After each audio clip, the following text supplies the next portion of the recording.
Bienvenue sur Plein Potentiel, le podcast qui va vous inspirer et vous motiver, et ce, peu importe vos objectifs. Mon nom est Francis Lapointe, je suis coach en psychologie du sport et de la performance. Avant de débuter sur le sujet d'aujourd'hui, j'aimerais simplement vous informer du rythme à laquelle je vais sortir les podcasts pour cette année. Donc, je prévois sortir un podcast toutes les 2 semaines, toujours les mercredis.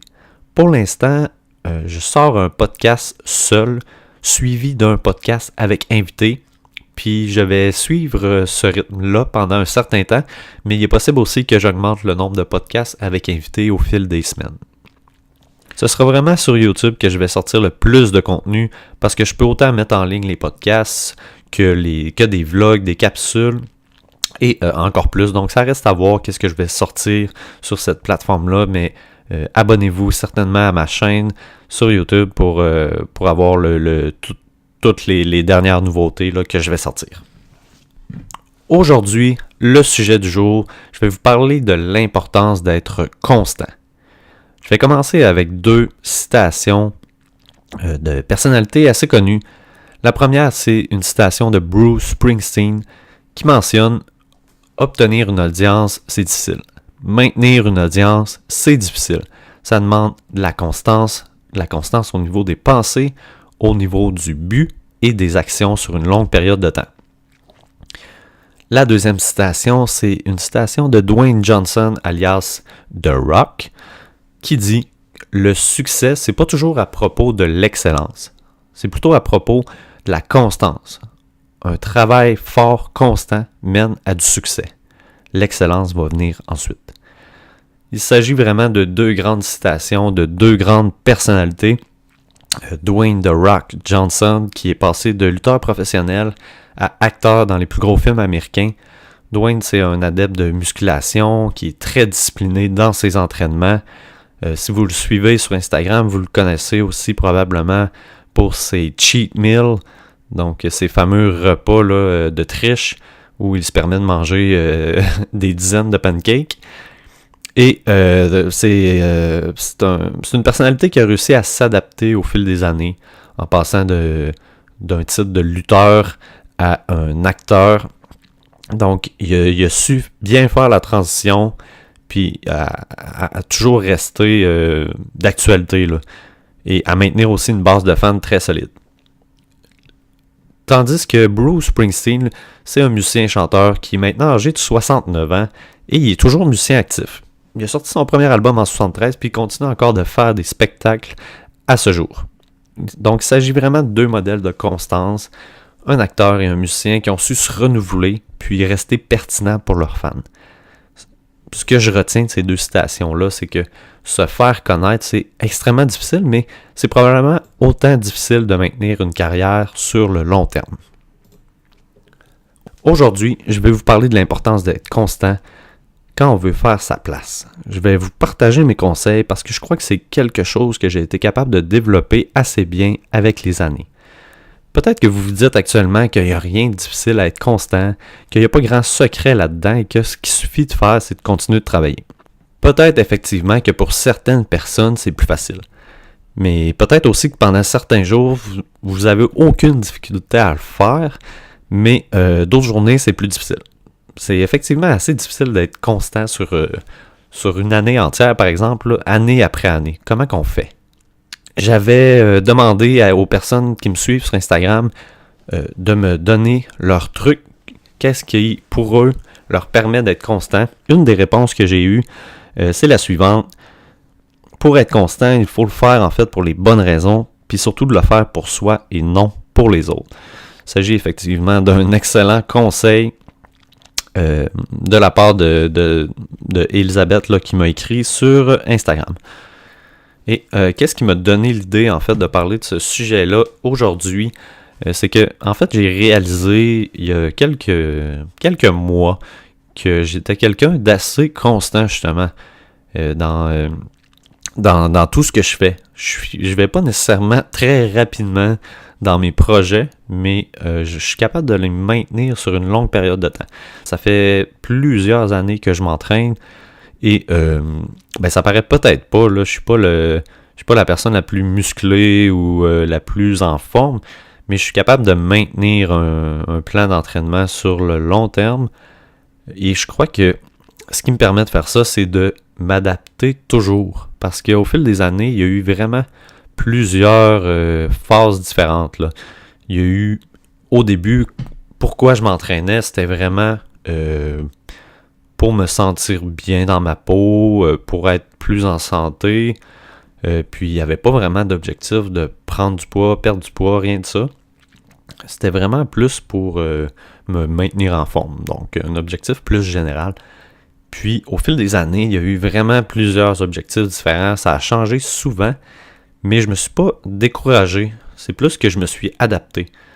Il y a eu des périodes où c'était vraiment je veux prendre du poids, je veux prendre du muscle. Fait que j'essayais d'avoir de plus faire attention à mon alimentation, de manger plus de calories. Puis j'ai jamais été vraiment bon là-dedans. J'ai toujours eu de la misère à prendre du muscle, prendre du poids. Puis au lieu de me décourager, ben je continuais quand même de m'entraîner. Puis parce justement, je le faisais pour les bonnes raisons, je le faisais pour moi.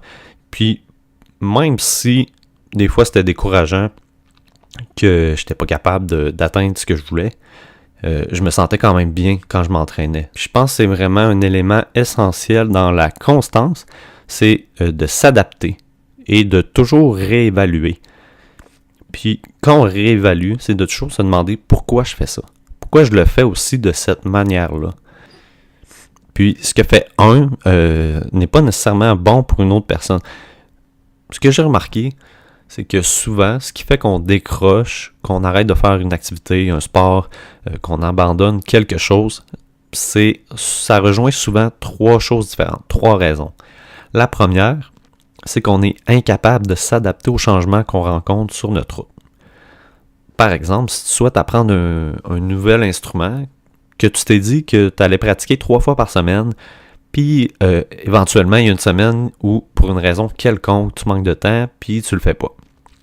Puis la semaine suivante, étant donné que tu es découragé, que tu l'as pas fait la semaine d'avant, tu le fais pas encore, puis éventuellement, tu décroches, puis tu abandonnes. Et plutôt que d'abandonner tout, moi, je pense que c'est plutôt une opportunité pour réévaluer, parce que qu'est-ce qui a fait que ton 3 fois par semaine là, s'est transformé en 0 fois par semaine? Est-ce que tu avais mal évalué le temps que tu avais?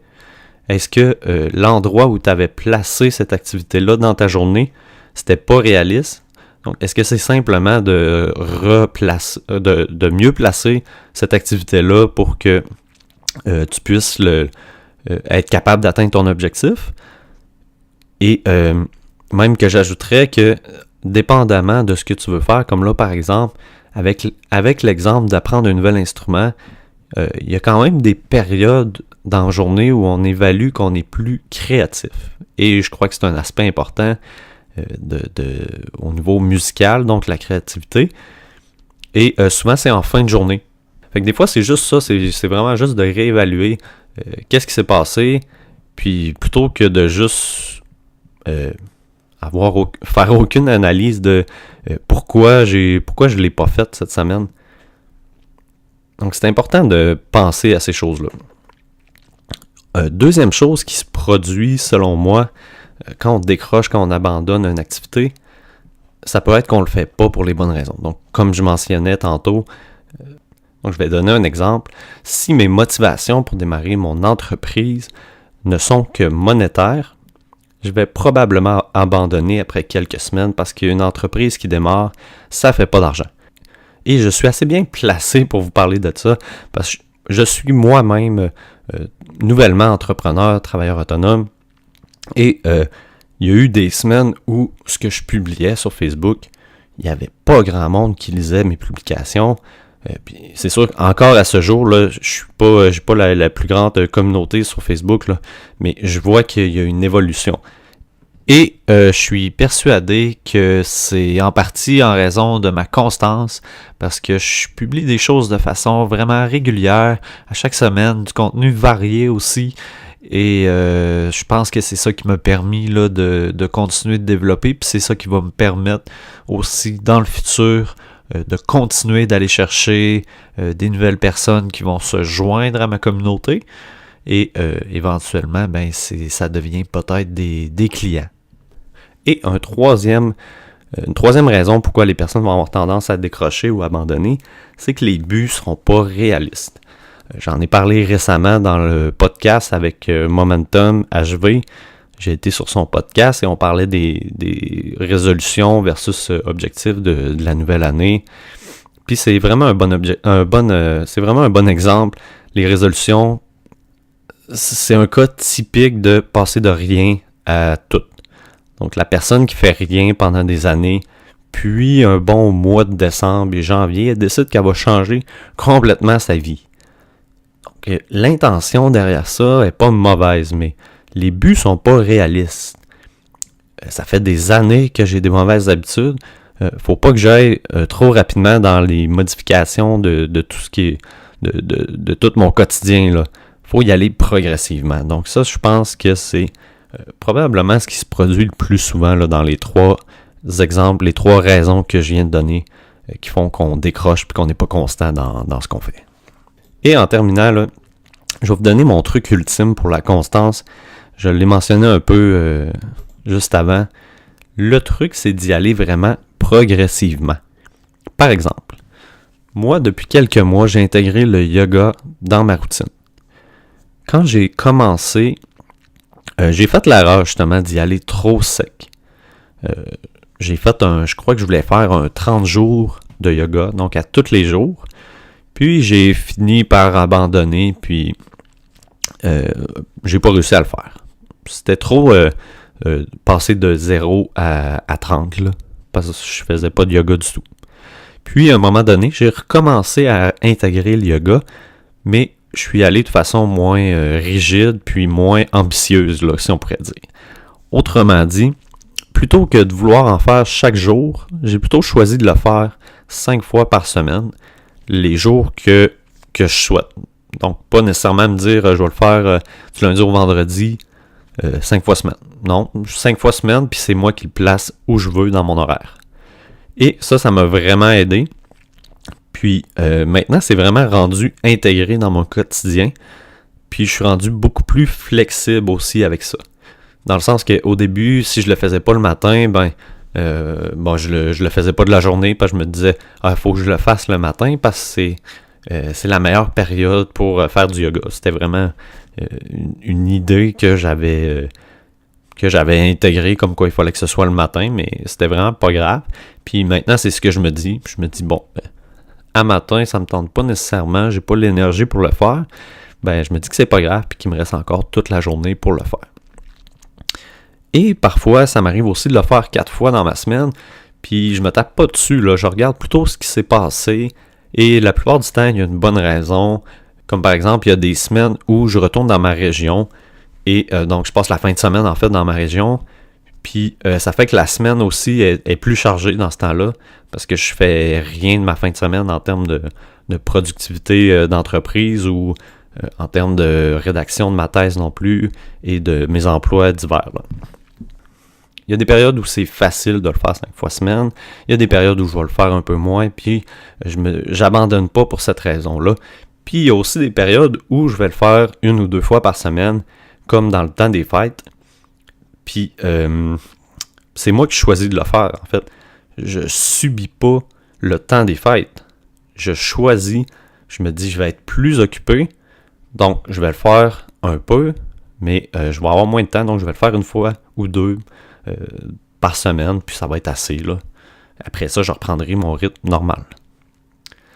Puis ce que j'ai remarqué depuis que je suis plus flexible par rapport à ça, c'est que ça devient intégré dans le quotidien. Puis une fois que c'est fait, à ce moment-là, tu peux peut-être augmenter la fréquence, toujours en fonction de tes objectifs, là. Donc, il faut toujours revenir à qu'est-ce que je veux atteindre et pourquoi. Donc, pourquoi tu le ferais 7 fois par semaine si 5 fois c'est assez pour ce que tu vas atteindre? Donc, c'est toujours de se questionner, là. Et aussi, c'est important, selon moi, d'ajouter 1 chose ou 2 à la fois dans son quotidien. Et une fois que c'est intégré, on peut en ajouter d'autres ensuite. Comme par exemple, un athlète, lorsqu'il est hors saison, comparé à durant la saison. On pourrait prendre l'exemple d'un hockeyeur qui veut connaître une bonne saison et qui s'est fixé certains buts comme augmenter sa vitesse, augmenter la force de ses jambes en entraînement, en salle, et être meilleur défensivement. Donc, augmenter sa vitesse, augmenter sa force des jambes, puis être meilleur défensivement. C'est peut-être pas l'idéal pour le hockeyeur durant l'été, là, de passer du mode vacances à un mode je vais atteindre tous mes objectifs, puis là, soudainement, mon horaire devient extrêmement chargé. Donc, de passer de 0 à tout. Là. C'est probablement mieux de commencer d'abord avec des entraînements en salle 3 fois par semaine. Là, je dis n'importe quoi, là, je donne un exemple. Puis ensuite, après quelques semaines, recommencer à patiner, travailler le fait d'être explosif lors des démarrages avec les patins. Et ensuite, intégrer d'autres choses, peut-être augmenter le nombre d'entraînements en salle, puis éventuellement travailler son jeu défensif. Donc, ajouter une couche à la fois. J'espère que vous avez apprécié ce podcast sur la constance. Comme toujours, si vous aimez le podcast, si vous écoutez sur YouTube, un petit pouce en l'air, c'est toujours apprécié. Et si vous voulez ne rien manquer de ce que je publie, abonnez-vous à ma chaîne sur YouTube ou encore à ma page sur Podbean ou Castbox, dépendamment de où vous écoutez le podcast actuellement. Si vous aimez aussi, c'est toujours plaisant de voir que mes trucs ont été partagés. Donc, si vous croyez que ça a été utile pour vous, ça peut probablement être utile pour d'autres personnes autour de vous. Donc, gênez-vous pas pour partager pour partager le podcast. Je vous remercie. On se retrouve dans 2 semaines pour le podcast avec invité. Je peux vous annoncer déjà en primeur que je vais recevoir Jesse Fuchs, donc de Slam Disc, chanteur et guitariste aussi de Rouge Pompier, ainsi que réalisateur de vidéoclips. On se revoit dans 2 semaines tout le monde.